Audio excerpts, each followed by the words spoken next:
Assalamualaikum teman-teman, selamat berjumpa lagi dengan saya Abdul Rahman dan masih tetap di channel Abdul Rahman ya. Dan masih tetap juga mengupas tentang seputaran gangguan asam lambung dan anxiety psikosomatis.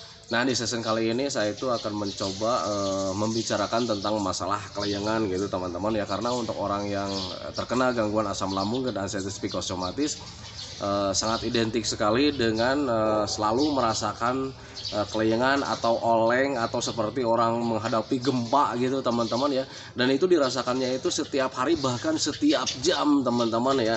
Nah, bagi teman-teman yang sekarang sedang merasakan sensasi hal seperti itu, biar kalian tidak bingung, makanya tonton videonya sampai habis, jangan di skip biar kalian itu nanti mengerti, kemudian mudah paham, kemudian bisa menanganinya dengan mudah, dan kalian itu tidak melahirkan pemikiran-pemikiran yang aneh-aneh teman-teman ya. Karena ketika kita tidak paham, ketika kita belum mengerti tentang dengan kelayangan ini ya, pikiran yang selalu kemana-mana itu pasti hadir gitu teman-teman. Dan biasanya pikiran-pikiran yang hadir itu pikiran-pikiran yang menjurusnya itu ke hal-hal yang berbahaya teman-teman, hal-hal yang menakutkan teman-teman ya.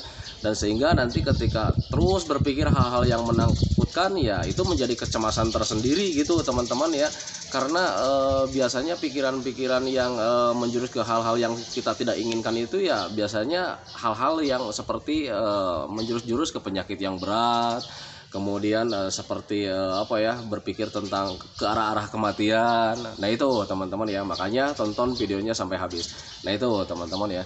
Dan kemudian bagi teman-teman yang baru bergabung, dimohon ya videonya itu di subscribe dulu, karena untuk subscribe itu tidak memerlukan biaya, tidak memerlukan pendaftaran. Jadi subscribe itu adalah hal yang sangat mudah sekali bagi teman-teman lakukan ya. Jadi teman-teman itu cukup memijit saja tulisan yang warna merah, tulisan subscribe, biar kenapa? Jujur ya, biar videonya itu cepat berkembang dengan baik. Dan kalau seandainya videonya itu berkembang dengan baik, sudah barang tentu itu akan menambah semangat tersendiri buat saya untuk terus nge-share tentang seputaran gangguan asam lambung dan anxiety psikosomatis terhadap kalian. Kemudian jangan lupa juga tekan juga tombol lonceng sama tombol like-nya ya, biar kalian itu dapat notifikasi atau pemberitahuan video saya yang terbaru. Karena saya itu akan terus nge-share tentang seputaran gangguan asam lambung dan anxiety psikosomatis ini terhadap kalian, dengan tujuan semoga saja videonya itu menjadi wasilah atau jalan keluar bagi kalian yang sekarang sedang merasakan tidak nyamannya dari gangguan asam lambung dan anxiety psikosomatis, hingga membaik ya, apalagi sampai sembuh total. Amin ya rabbal alamin. Nah itu teman-teman ya. Nah kembali lagi ke topik utama teman-teman ya.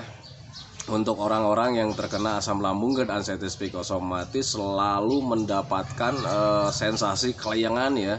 Dan sensasi kelayangan itu kita alaminya itu hampir setiap hari ya, bahkan setiap jam teman-teman ya. Kadang kalau misalkan kita kelayangan itu suka timbul kecemasan tersendiri. Kenapa seperti itu? Karena memang ketika kelayangan hadir, kita berpikirnya ke arah-arah yang tidak kita inginkan teman-teman. Takutnya kelayangan berlebih itu bisa menyebabkan kematian teman-teman ya. Dan yang namanya kematian belum sempat kita inginkan. Nah itu teman-teman ya. Dan itu sangat lumrah sekali sih bagi saya gitu teman-teman ya. Pahami saja ke sana, karena memang untuk kelayangan untuk orang-orang yang terkena asam, kelayangan itu merupakan hal yang baru gitu teman-teman ya. Dulu sebelum terkena gangguan asam lambung dan anxiety psikosomatis sering merasakan kelayangan, tetapi dengan jangka waktu yang mungkin 3 hari sekali atau seminggu sekali, atau mungkin ketika sedang sakit saja gitu. Nah tetapi sekarang ketika walaupun sudah agak merasa nyaman gitu teman-teman, sudah merasa sembuh gitu, semuanya sudah serba enak lagi, tetapi untuk kelayangan itu selalu hadir ya. Kadang hadir tetapi berbeda dengan yang lagi temponya itu bukan tempo ya, yang lagi di kesehatannya itu di 40% atau 50%, itu kelayangan setiap hari selalu hadir teman-teman, bahkan setiap jam teman-teman ya. Nah untuk kelayangan itu tidak untuk semua orang sama, tergantung dari tergantung dari nilai kesembuhan kalian. Kalau misalkan kesembuhan kalian mungkin di 60-80%, itu kelayangan pasti setiap hari hadir. Tetapi kalau misalkan untuk di 90%, itu kelayangan itu hadirnya itu jarang-jarang ya, jarang-jarang. Tetapi walaupun misalkan jarang-jarang datangnya, ketika datang itu ya pasti pikirannya itu kemana-mana ya, akhirnya menyebabkan ketakutan tersendiri juga. Soalnya selalu berpikir ketika ada kelayangan, takutnya kelayangan berlebih itu takutnya menyebabkan kematian buat kita teman-teman ya, padahal itu tidak teman-teman ya, tidak sama sekali. Makanya biar kalian itu mengetahui dan bagaimana cara menanganinya ya, kalian harus tahu dulu penyebabnya teman-teman. Kenapa sih kita itu bisa kelayangan gitu teman-teman, biar kalian itu tidak berpikir yang lain-lain gitu teman-teman ya, biar kalian itu tidak berpikir ke arah-arah yang menjurusnya itu hal-hal yang tidak kita inginkan teman-teman ya. Makanya setiap saya bilang di video juga bahwa kalian ketika ingin melakukan penanganan setiap sensasi yang hadir itu kalian harus cari tahu dulu ya penyebabnya. Kenapa nih saya itu bisa begini, penyebabnya apa. Nanti ketika kalian sudah tahu penyebabnya, kalian itu bisa menanganinya dengan mudah teman-teman ya. Karena untuk seputaran gangguan asam lambung dan anxiety psikosomatis, semuanya itu hanya sensasi rumahan sebetulnya ya. Jujur itu sensasi rumahan, tetapi sensasi rumahan ini sangat terasa berat, sangat terasa besar, karena kitanya itu selalu berpikir ke hal-hal yang negatif teman-teman, bukan berpikir positif teman-teman ya.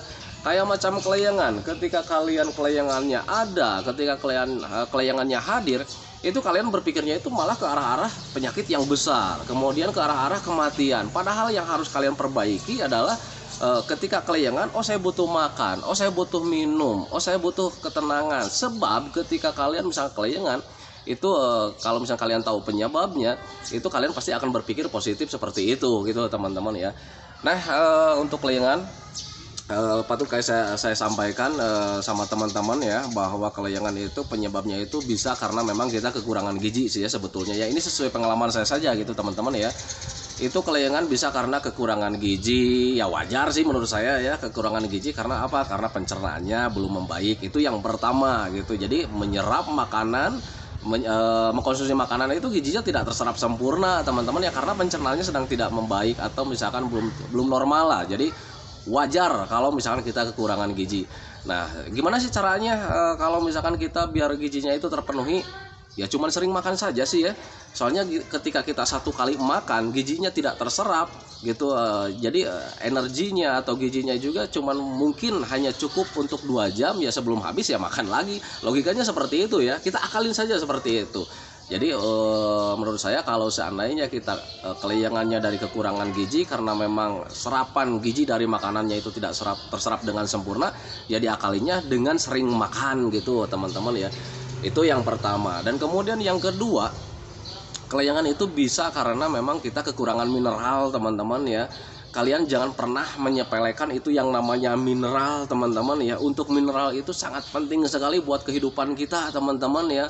Kenapa seperti itu? Karena dari ujung rambut sampai ujung kaki itu tidak terlepas dari yang namanya mineral.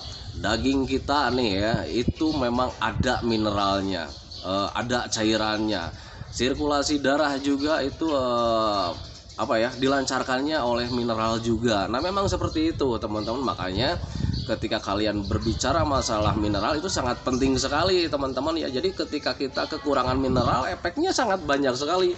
Sangat banyak sekali efeknya kalau misalnya kita kekurangan mineral. Contoh lah, kayak macam kelayangan itu bisa juga karena kekurangan mineral. Kemudian sakit badan, kayak macam pegal-pegal gitu teman-teman. Ada penegangan otot karena memang kita kekurangan mineral.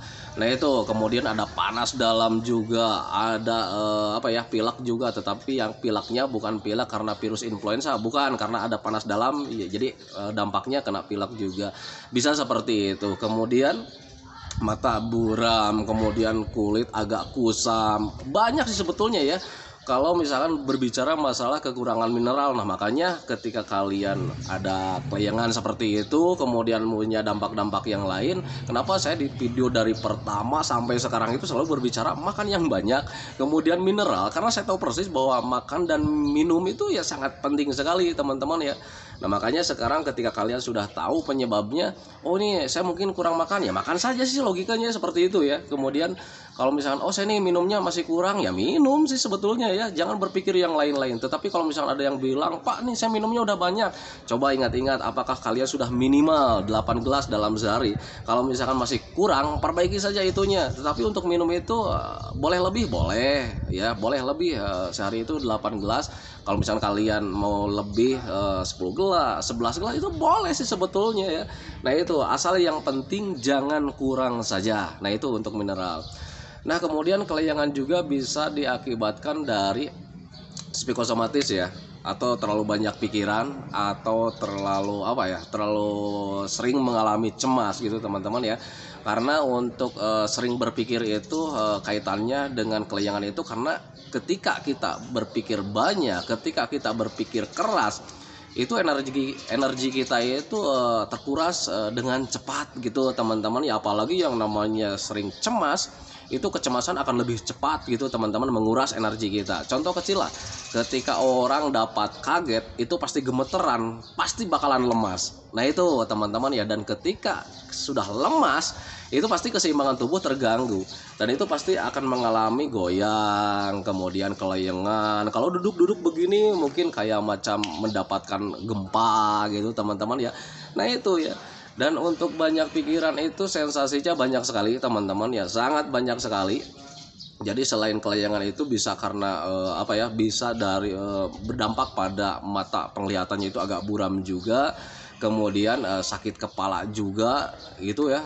Kemudian kepala itu terasa penuh gitu. Nah itu jadi ketika banyak pikiran itu sensasinya banyak sekali ya, bukan di kelayangan saja. Makanya saya selalu bilang sama teman-teman itu, kendalikan stresnya dengan cara seperti apa. Cobalah untuk melakukan aktivitas-aktivitas yang menyenangkan, hobi-hobi yang menyenangkan, karena aktivitas-aktivitas yang menyenangkan atau hobi-hobi yang menyenangkan itu bisa meredam stres kita teman-teman ya. Yang dikatakan di sini stres itu bukan berarti kalian gila, bukan teman-teman, tetapi kalian terlalu banyak berpikir teman-teman ya. Coba ingat-ingatlah setiap hari, apakah kalian selalu berpikir tentang penyakit, berpikir tentang sensasi, berpikir tentang kehidupan yang kalian alami. Nah itu kalau misalnya kalian pikirkan secara keras, itu bisa menyebabkan kalian stres teman-teman. Tetapi bukan stres kalian itu stres gila, bukan teman-teman ya.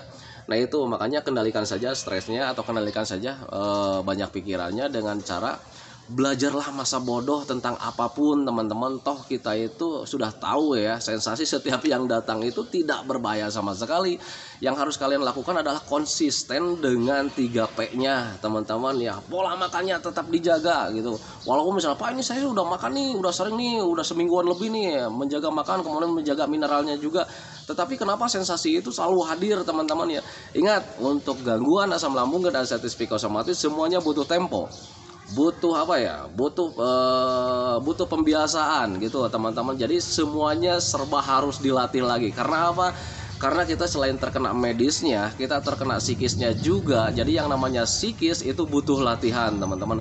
Untuk medis kita cuma menjaganya saja itu sudah bisa teman-teman. Tetapi untuk psikis itu ada kaitannya dengan yang namanya mental teman-teman ya. Dan yang namanya mental kalau seandainya ingin membaik itu pasti butuh latihan.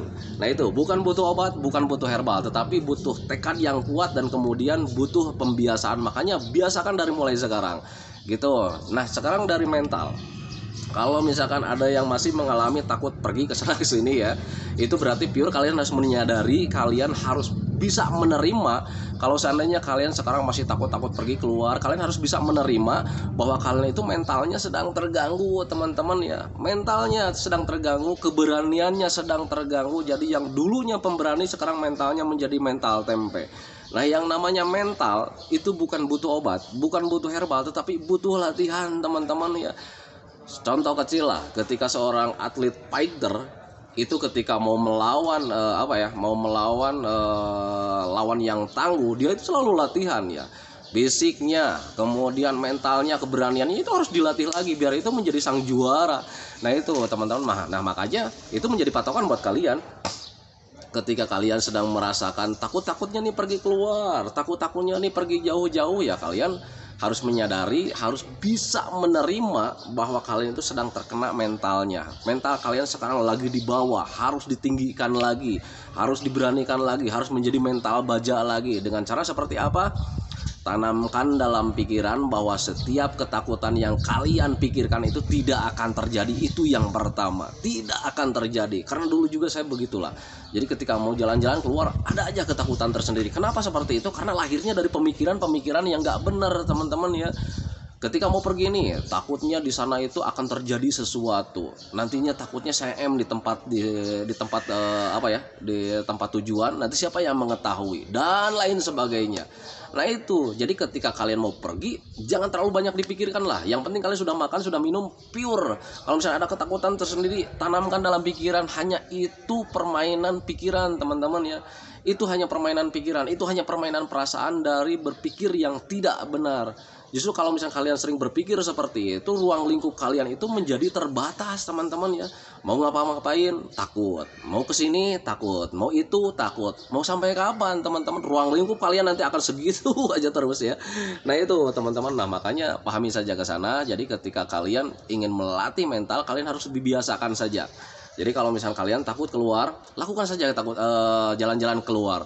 Ya walaupun di awal-awal yang namanya latihan itu tidak langsung pure jalan jauh, tidak teman-teman. Untuk latihan itu yang namanya juga latihan, kalian awali saja dulu dengan yang dekat-dekat gitu teman-teman ya. Nanti juga kalau misalnya kalian sudah terbiasa dengan yang dekat, nanti kalian akan nyaman dengan yang dekat-dekat. Nanti timbul rasa rindu untuk melakukan pergi-pergi yang agak jauh gitu ya teman-teman ya. Lakukan saja itu, jangan takut ya. Kalau sudah minum, sudah makan, pure, pergi saja. Nanti ketika kalian sudah terbiasa seperti itu ya, dengan jarak yang agak jauh, nanti juga kalian ketika sudah mulai nyaman, nanti juga timbul rasa rindu lagi, ada keinginan lagi untuk pergi keluar kota mengunjungi saudara mungkin gitu ya teman-teman ya.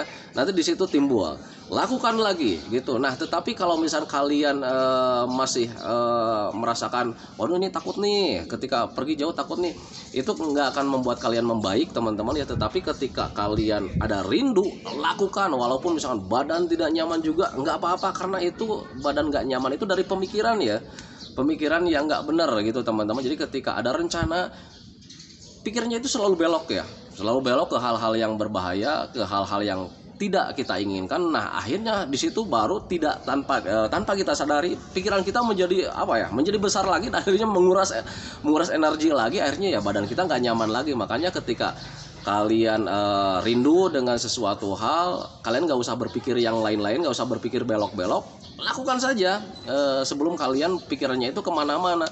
Toh nanti juga di tempat tujuan kalian juga akan nyaman teman-teman, dan kalian ketika pulang ke rumah kalian akan tertawa sendiri gitu teman-teman. Wah ternyata memang benar ya. Jadi ketika sampai di tujuan itu tidak ada apa yang kita pikirkan gitu teman-teman. Ternyata pikiran-pikiran negatif itu tidak terjadi, karena memang tidak terjadi sih sebetulnya ya. Jadi ketika kalian melakukan pergi-pergi jauh atau aktivitas-aktivitas yang lain itu, ketika kalian laksanakan ternyata tidak akan terjadi apa-apa sebetulnya. Itu kalau misalkan kalian berpikirnya waduh nanti begini nih, waduh nanti begini nih, itu hanya permainan pikiran saja, itu hanya permainan perasaan saja, yang nantinya justru akan merugikan kalian teman-teman ya. Makanya bangkit dari keterpurukan kalian teman-teman ya, bangkit dari keterpurukan perasaan kalian, pemikiran kalian itu, ayo cepat bangkit biar kalian itu cepat membaik. Dan kalau sudah membaik itu rasanya sungguh nikmat sekali teman-teman ya. Kalian hidupnya tidak terbatas lagi, bisa pergi kemana-mana, tertawanya lepas lagi, bisa bercanda lagi sama orang lain. Bahkan sifat jelek kalian itu pasti akan hadir lagi ya. Sifat jelek kalian itu pasti bakalan hadir lagi, yang namanya suka jahil gitu, ada aja lah gitu teman-teman ya. Nah itu karena untuk asam lambung dan anxiety psikosomatis itu kehidupan yang dulu itu akan kembali lagi. Nah makanya bagi teman-teman yang bertanya nih di kolom komentar itu, Pak apakah kita itu bakalan kembali lagi kayak dulu lagi? Saya janji ya, karena saya sudah merasakannya sendiri bahwa gangguan asam lambung dan anxiety psikosomatis itu memang pertanyaannya selalu begitu ya. Ketika sedang mengalami itu selalu berpikir ya, apakah kehidupan dulu itu bakalan kembali lagi? Saya katakan di sini ya teman-teman ya, kehidupan kalian yang dulu itu sebelum terkena gangguan asam lambung dan anxiety psikosomatis itu bakalan kembali teman-teman ya. Dari mulai sifat baiknya kalian bakalan ada lagi, bahkan sampai sifat jelek kalian juga ada lagi, bakal hadir lagi, bakal normal lagi. Jadi seolah-olah gangguan asam lambung dan anxiety psikosomatis itu tidak teralami teman-teman ya.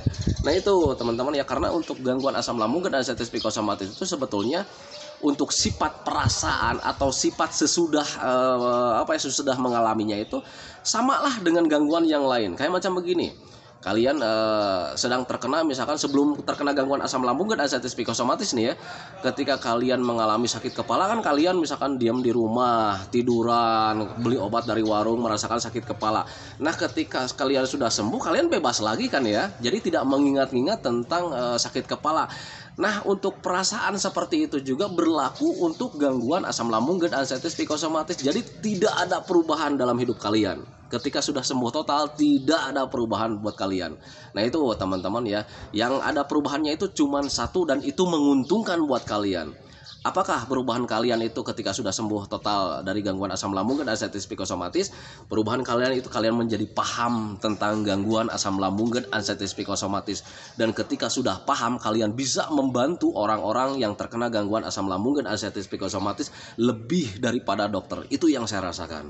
Kenapa seperti itu? Karena saya itu mempunyai pengalaman. Kalian juga nanti akan mempunyai pengalaman. Ternyata menghadapi gangguan asam lambung dan anxiety psikosomatis itu ternyata harus begini.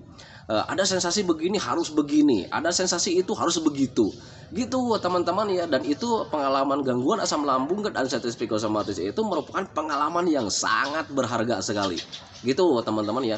Dokter mungkin paham di masalah medisnya, tetapi untuk di pengalamannya dia tidak tahu. Makanya ketika sering mengunjungi dokter, sering mengunjungi rumah sakit, paling larinya disuruh ke psikiater.